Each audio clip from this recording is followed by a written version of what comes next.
Salut, c'est Trado, je suis content de vous retrouver pour une nouvelle mise à jour de Valneva qui m'a été demandée sur le forum éponyme de Boursorama. N'hésitez pas à vous y prendre de la même manière hein, si vous voulez que j'analyse votre action préférée, mais n'oubliez pas non plus de me le signaler parce que je n'arpente pas tous les forums de Boursorama.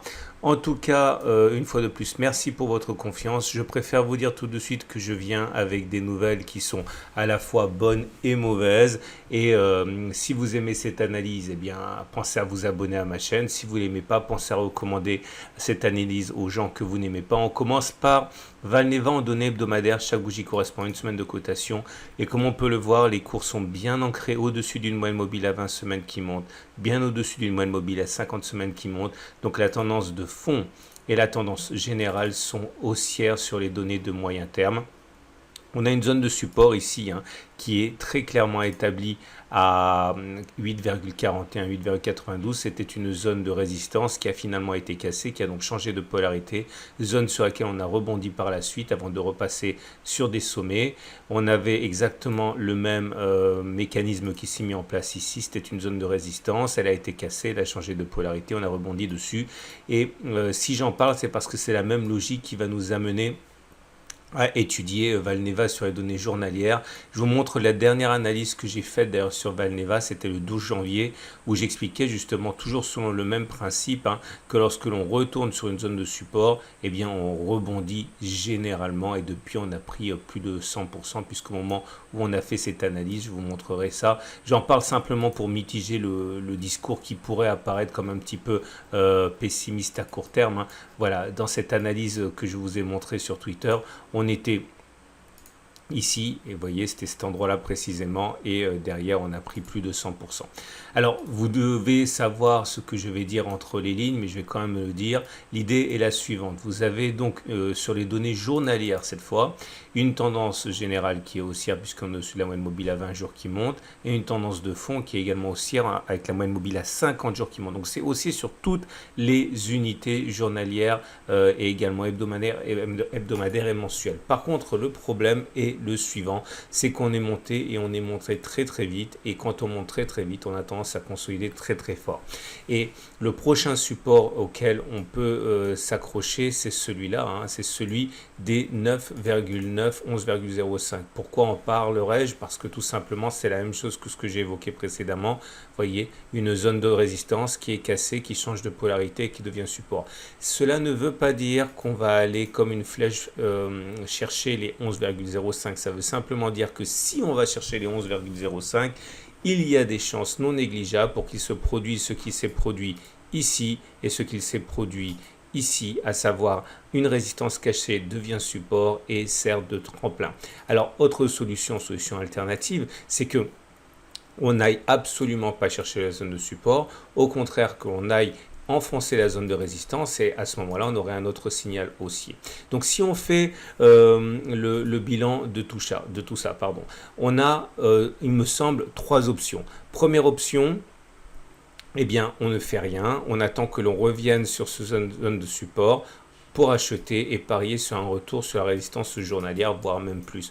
En tout cas, il faut savoir que si vous prenez cette option-là, il faut quand même s'atteler à avoir un ratio gain-risque qui est intéressant. C'est-à-dire que si vous procédez avec l'idée que vous avez raison une fois sur deux, 50% de chance, si vous vous attachez à toujours gagner plus quand vous gagnez que vous ne perdez quand vous avez tort, mathématiquement, vous vous enrichissez. Ça veut dire que si on achète sur les 11,05, si on y va, l'objectif étant de faire 35% pour revenir sur les précédents sommets, il faut éviter de perdre plus de 35%.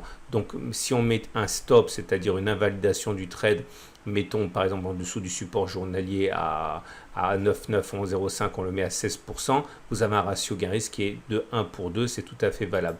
Maintenant, si vous attendez l'éventuel enfoncement de cette zone, vous auriez encore une possibilité d'améliorer votre ratio gain-risque puisque plus on descend, plus le stop loss à la distance au stop loss est faible, donc par exemple 10,8%, et on vise 42%, donc ça fait un ratio de 4 pour 1. On a également la possibilité, parce qu'on ne sait absolument pas ce qui va se passer, attendre qu'on retourne éventuellement sur la zone de support hebdomadaire. Cela ne remettrait pas en cause la tendance qui est fondamentalement haussière, ce qui voudrait dire attendre que l'on achète sur les 8,41, 8,92. Maintenant, il y a une troisième solution qui est un petit peu hybride, c'est-à-dire on part du principe que vous n'avez pas Valneva en portefeuille, mais vous y croyez très très fort. Au lieu d'acheter, je prends un chiffre rond, 100 maintenant, vous décidez d'acheter 33, puis encore 33, puis encore 33. Il ne s'agit pas de renforcer sa position à la baisse, il ne s'agit pas d'augmenter le risque, il s'agit au contraire de réduire le risque, puisque vous n'entrez pas d'un coup maintenant. Mais l'idée, ce serait par exemple d'acheter maintenant, parce que vous pensez que avec ce qui se passe dans l'actualité de Valneva, jamais on ira chercher le support journalier. Donc vous achetez par exemple 33 maintenant. Vous achetez 33 si on va chercher le support journalier des 9,915. Vous achetez encore 33 si on va chercher la zone de support hebdomadaire des 8,41, 8,92. Bref, vous avez investi 100, mais en réduisant votre prix d'acquisition. C'est en quelque sorte une façon de limiter le risque par rapport à un achat de 100 maintenant, et c'est une solution éventuellement. Mais attention, toujours, si vous n'avez pas une foi inébranlable dans Valneva et que vous pouvez penser que quelque chose peut aller mal, n'oubliez pas de mettre votre stop loss, c'est-à-dire un niveau à partir duquel vous acceptez de prendre votre perte. Généralement, je l'ai dit, on met un stop loss en dessous d'un support. Et toujours la version la plus favorable, hein, c'est-à-dire la possibilité que l'on fonce directement et qu'on casse la résistance. Donc dans ce cas-là, vous pouvez envisager d'acheter 33 maintenant. Et si on ne va pas chercher le support journalier, mais on casse tout de suite la résistance journalière, ben vous pourrez éventuellement acheter 33 à ce moment-là. Bon, vous n'aurez acheté que, vous aurez investi 66 et pas 100 comme vous vouliez le faire, mais au moins vous avez réduit le risque. Voilà. Alors j'espère que ça vous a aiguillé.